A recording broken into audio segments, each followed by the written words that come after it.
Friends, I hope you are all good. Friends, आप देख रहे हैं Code Hub Programming Academy. Last lecture में हमने अपने फर्स्ट लेक्चर में डिस्कस किया था कि प्रॉब्लम सॉल्विंग क्या होता है। उसके बाद हमने देखा था प्रोग्राम्स क्या होते हैं। उसके बाद हमने देखा था कि हमारे पास एल्गोरिथम क्या होता है। उससे लास्ट वीडियो हमने देखा था, आपने आउटलाइन के बारे में डिस्कस किया था कि हमारी जो C++ की बेसिक आउटलाइन है उसके अंदर क्या क्या चीज़ हम लर्न करेंगे। तो हमने कुछ उसके लेक्चर में डिवाइड किया था उसको। तो आज उसका लेक्चर नंबर 2 है। तो उसमें हम देखते हैं कि हमारा लेक्चर नंबर 2 के अंदर क्या चीज़ थी। अब लेक्चर नंबर 2 के अंदर हमारे पास है प्रोग्रामिंग लैंग्वेज। अब प्रोग्रामिंग लैंग्वेज क्या है, हम इसको डिस्कस करने से पहले हम ये देखेंगे कि हमारे पास लैंग्वेज क्या होती है। लैंग्वेज आपको पता है कि किसी भी कम्युनिकेट करने किसी के साथ कम्युनिकेट करने के लिए लैंग्वेज का होना लाजमी है। हम देखेंगे, मैंने आपको पहले बताया था कि हम जो भी बात करेंगे प्रोग्रामिंग के अंदर हमने रियल लाइफ के साथ एग्जाम्पल लेके चलेंगे ताकि हमें समझने में आसानी हो। तो हमारे पास लैंग्वेज का मकसद क्या होता है कि एक दूसरे के साथ कम्युनिकेट करना। जब तक हमें आपस में कम्युनिकेट करने के लिए लैंग्वेज का नहीं पता होगा तब तक हम अपने आपस में क्या कर सकते हैं, कम्युनिकेट नहीं कर सकते। तो इसलिए हमने क्या करना है, जब दो बंदे आपस में कम्युनिकेट कर रहे होते हैं उनको आपस में कम्युनिकेट करने के लिए क्या चीज़ चाहिए होती है, लैंग्वेज चाहिए होती है जिससे वो आपस में कम्युनिकेट कर सकते हैं। अब इसी तरह है हमारे साथ कंप्यूटर के साथ हमने काम करना है। तो इसका मकसद है यूज़र के साथ कोई ऐसी इंटरेक्शन हो कंप्यूटर की जिससे यूज़र उससे काम ले सके। तो इसलिए हमारे पास क्या होगी, उसकी प्रोग्रामिंग लैंग्वेज होगी यूज़र टू कंप्यूटर इंटरेक्शन के लिए, यानी कि कंप्यूटर से काम लेने के लिए हमें प्रोग्रामिंग लैंग्वेज का सहारा लेना होगा। अब प्रोग्रामिंग लैंग्वेज क्या होती है, a set of words symbols and code use to write a program is called programming language. यानी कि उसका मकसद है इसके अंदर कुछ वर्ड्स आ जाते हैं, कुछ सैम्बल आते हैं, कुछ कोड्स आ जाते हैं जिसको यूज़ करते हुए हम अपना प्रोग्राम लिखते हैं और प्रोग्राम के थ्रू हम क्या करते हैं, अपना प्रॉब्लम सॉल्व करवाते हैं। तो वो प्रोग्राम्स जो होते हैं वो किस में लिखे जाते हैं, प्रोग्रामिंग लैंग्वेज के अंदर लिखे जाते हैं। अब उसमें ये क्या है, वो कहते हैं डिफरेंट टाइप ऑफ प्रोग्राम्स हैं, different types of language use करते हैं किसके लिए, डिफरेंट प्रोग्राम लिखने के लिए, क्योंकि हर प्रोग्राम का अपना एक लॉजिक होता है। तो उसके लिए हम क्या करते हैं, डिफरेंट लिखते हैं, डिफरेंट टाइप्स की जो लैंग्वेज है वो डिफरेंट प्रोग्राम के लिए यूज़ करते हैं। अब इसके बाद हमारे पास जो यहाँ पे प्रोग्रामिंग लैंग्वेज है वो कौन सी हैं, there are 2 type of language. कौन कौन सी है, एक हाई लेवल लैंग्वेज है, एक लो लेवल लैंग्वेज है। अब हम देखते हैं लो कौन सी होती है और हाई कौन सी होती है। फर्स्ट ऑफ ऑल हम डिस्कस करेंगे लो लेवल लैंग्वेज। लो लेवल लैंग्वेज क्या होती है, इसके आगे 2 फर्दर टाइप्स हैं। एक हमारे पास क्या है, मशीन लैंग्वेज है, एक हमारे पास है असेंबली लैंग्वेज। अब हम देखते हैं मशीन क्या है और असेंबली क्या है। Machine language is a low level language. It is near to computer language and far from human language. अब इसका मकसद है कि जो मशीन लैंग्वेज है वो नियर टू कंप्यूटर लैंग्वेज है और फेयर फ्राम ह्यूमन लैंग्वेज का मतलब है कंप्यूटर के वो नज़दीक है और इंसानी लैंग्वेज के वो क्या है, थोड़ा दूर है। तो उसका मकसद है कि जो कंप्यूटर की लैंग्वेज है वो कौन सी होती है, वो 0 एंड 1 होती है, क्योंकि वो बाइनरी कोडिंग समझता है, उसको इंग्लिश का नहीं पता। जब तक उसको बाइनरी कोड के बारे में नहीं डिस्कस करेंगे तब तक कंप्यूटर को कुछ नहीं पता कि यूज़र मुझे क्या बता रहा है। तो इसलिए वो क्या कहते हैं, वो कहते हैं मशीन लैंग्वेज जो है वो 0 एंड 1 यानी कि कंप्यूटर को उसको समझ सकता है लेकिन इंसान नहीं समझ सकता। अब वो किस तरह की होती है मशीन लैंग्वेज लाइक ये 0 1 1 0 ये इस टाइप, यानी कि बाइनरी लैंग्वेज, इसके अंदर 0 और 1 पे भी बात हो रही है। तो 0 में क्या है और 1 से क्या है, तो इस तरह वो क्या करते हैं, कम्युनिकेट करता है। अब इसी तरह असेंबली लैंग्वेज है। असेंबली लैंग्वेज क्या होती है, assembly language is a low level language. It is 1 step higher than machine language. ये होती तो मशीन लैंग्वेज ये है, लो लेवल लैंग्वेज ये है, लेकिन ये 1 स्टेप और हायर होती है किससे, मशीन लैंग्वेज से। अब computer can not understand properly without compiling. क्यों नहीं कर सकता, वो कहते हैं इसको अंडरस्टैंड नहीं कर सकता, क्योंकि इसके अंदर कुछ सैम्बल्स यूज़ किए जाते हैं जिसकी बुनियाद पे वो कंप्यूटर उसको आसानी से नहीं समझ। जिसके अंदर क्या लाइक का हैश हो गया, क्वेश्चन मार्क्स हो गया और एंगर ब्रेस ETC और भी चीज़ें काफ़ी सारी हैं जिससे वो क्या कर सकता है, हम उसको देख सकते हैं। अब इसी तरह हाई लेवल लैंग्वेज है। हाई लेवल लैंग्वेज क्या होती है, high level language is a programming language.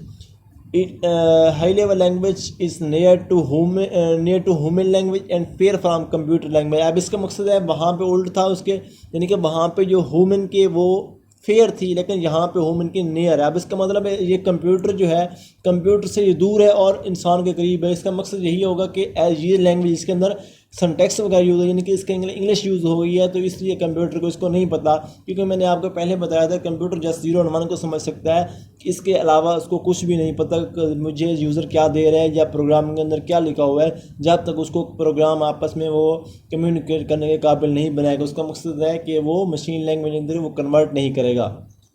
अब वो कहते हैं human can understand directly with any compilation. अब उसका मकसद है किसी भी कंपाइल किए बगैर किसी चीज़ को वो उसको समझ सकता है, लेकिन computer can not understand directly without compilation. उसका मतलब है कि उसको कंपाइल किए बगैर कंप्यूटर उसको नहीं समझ। क्यों? क्योंकि हमारे पास हाई लेवल लैंग्वेज में, हाई लेवल कौन सी होती है, जो सिंटैक्स में होती है, जो इंग्लिश के वर्ड्स में होती है, तो इंग्लिश कंप्यूटर को नहीं पता। अब हाई लेवल लैंग्वेज लाइक है इंग्लिश सिंटैक्स। अब इसके बाद हमारे पास है हाई लेवल लैंग्वेज, वो है क्या, उसके अंदर क्या क्या चीज़ें हैं।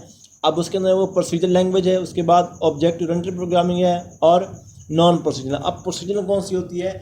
अब इसका मकसद है कि ये प्रोसेस यानी प्री डिफाइंड लैंग्वेज है। इसका मतलब है कुछ ऐसी लैंग्वेज हैं जो यूनिकनेस रखी गई है, मतलब कुछ प्रोग्राम बनाने के लिए। जैसे हमारे पास है फोर्ट्रान है, फोर्ट्रान एक लैंग्वेज है, एक हमारे पास्कल है, हमारे पास सी है, और भी काफ़ी सारी प्रोसीजर लैंग्वेज हैं जिसके थ्रू हम क्या करते हैं, अपने प्रोग्राम वगैरह डेवलप करते हैं। अब उसके बाद है ऑब्जेक्ट ओरिएंटेड प्रोग्रामिंग है। ये कौन सी होती है? ये हमारे पास ओप हम इसको कह रहे होते हैं, ओप ऑब्जेक्ट ओरिएंटेड प्रोग्रामिंग। अब इसमें क्या हो सकता है, क्लासेस होती हैं और इनहेरिटेंस होते हैं, जावा इसको हम कह सकते हैं, जिनके और भी काफ़ी सारी क्लासेस हैं, और भी काफ़ी सारी लैंग्वेज हैं जिसको हम क्या कह सकते हैं, ऊप कह सकते हैं, ऑब्जेक्ट ओरिएंटेड प्रोग्रामिंग कह रहे होते हैं। आगे हमारे पास क्या है, नॉन प्रोसीजरल, जिसका कोई प्रोसीजर नहीं होता, मतलब जिसका कोई स्ट्रक्चर खास नहीं होता। जैसे कि हमारे पास एसक्यूएल है, वो हमारे पास लैंग्वेज है, स्ट्रक्चर क्यूरी लैंग्वेज। जैसे हमारे पास उसके अंदर क्या है, यानी कि उसको हम एज ए डेटाबेस यूज़ कर रहे हैं, तो वो हमारे पास क्या है, नॉन प्रोसीजरल लैंग्वेज ही है। अब इसके बाद है हमारे पास डिफरेंस आ जाता है, हाई लेवल लैंग्वेज वर्सेस लो लेवल लैंग्वेज। अब इनका आपस में हम डिफरेंस देखते हैं कि हमारे पास क्या चीज़ है। अब वो कहते हैं low level, high level language जो है, पहले हम हाई लेवल देख लेते हैं, उसके बाद हम लो को देख लेंगे। हाई के अंदर क्या है, high near to human language है, लेकिन फेयर फ्रॉम कंप्यूटर लैंग्वेज। उसका मकसद यह है कि ये जो ह्यूमन लैंग्वेज है, ये कौन सी लैंग्वेज होती है जिसमें इंग्लिश सिंटैक्स जाते हैं, तो इसलिए हमारे पास हाई लेवल लैंग्वेज किसके करीब है, ह्यूमन के करीब है, लेकिन कंप्यूटर के वो दूर है। Computer can not understand directly without compiling, compiling के बगैर उसको नहीं समझ सकता। High level language is like का इंग्लिश ABC, यानी कि उसका मकसद उसके अंदर क्या यूज़ होती है, अल्फ़ाबेटिक यूज़ होती है, मतलब उसमें इंग्लिश ही यूज़ हो सकती है। अब इसी तरह हमने क्या करना है, लो लेवल लैंग्वेज देखना है कि लो लेवल लैंग्वेज कौन सी होती है। अब ये क्या है, नियर टू कंप्यूटर लैंग्वेज। यहाँ पे आप देख सकते हैं, वो यहाँ पे हाई में क्या कह रहे हैं, वो कहते हैं फेयर फ्रॉम कंप्यूटर लैंग्वेज, यहाँ पे वो क्या कह रहे हैं, near to human language, computer language, ठीक है। अब इसका मकसद है, वो कहते हैं फेयर फ्रॉम ह्यूमन लैंग्वेज, लेकिन वहाँ पे वो क्या कह रहा था, नियर टू ह्यूमन लैंग्वेज। उसका मतलब है वहाँ पे वो क्या थी, इंसान के करीब थी, लेकिन इंसान के ये दूर है। क्यों? क्योंकि लो लेवल लैंग्वेज ऐसी लैंग्वेज है जिसको कंप्यूटर समझ सकते हैं, लेकिन इंसान नहीं समझ सकता। अब वो कहते हैं computer can understand directly without compiling, compiling किए बगैर कंप्यूटर समझ सकता है। क्यों? क्योंकि वो हमारे पास लो में है। लो कौन सी होती है, 0 और 1 में। 0 और 1 को कंप्यूटर समझ सकता है। क्यों? क्योंकि उसकी वो मदर लैंग्वेज है। इसलिए लो लेवल लैंग्वेज लाइक का 0 1 0 1, इसका मतलब है इसके अंदर क्या है, ये 0 1 0 1 आ सकती है। टू के हमारे पास कुछ इंपॉर्टेंट क्वेश्चन है, वो हम देखते हैं। उसमें से क्या है, फर्स्ट ऑफ ऑल क्वेश्चन है कि how much type of programming language. हमने डिस्कस किया है कि इसकी 2 टाइप्स होती हैं, एक हमारे पास मशीन लैंग्वेज होती है, एक हमारे पास लो लेवल लैंग्वेज होती है, एक हमारे पास हाई लेवल लैंग्वेज होती है। ठीक हो गया। अब इसके बाद सेकंड है what is high level language. High level हमने डिस्कस किया, high level language is a programming language near to human and far from computer language. इसका मतलब है ये ह्यूमन के नज़दीक है और कंप्यूटर से दूर है। इसको कंप्यूटर आराम से नहीं समझ सकता। अगर हम इसको कंपाइल करेंगे देन कंप्यूटर इसको समझेगा, अदरवाइज इसको नहीं समझ सकता। और इसका हाई लेवल में लिखा हुआ प्रोग्राम यूज़र के लिए मॉडिफाई करने में इजी है। क्योंकि उसका सिंटैक्स में यूज़ होता है। सिंटैक्स कौन सी होती हैं, जो इंग्लिश में यूज़ हो रहे होते हैं, तो इसलिए क्या कर सकता है, कंप्यूटर उसको समझ नहीं सकता, लेकिन ह्यूमन समझ सकता है। अब what is low level language, हम इसके में डिस्कस कर चुके हैं कि ये हमारे पास ऐसी लैंग्वेज होती है जिसको कंप्यूटर समझ सकता है, लेकिन इंसान नहीं समझ सकता।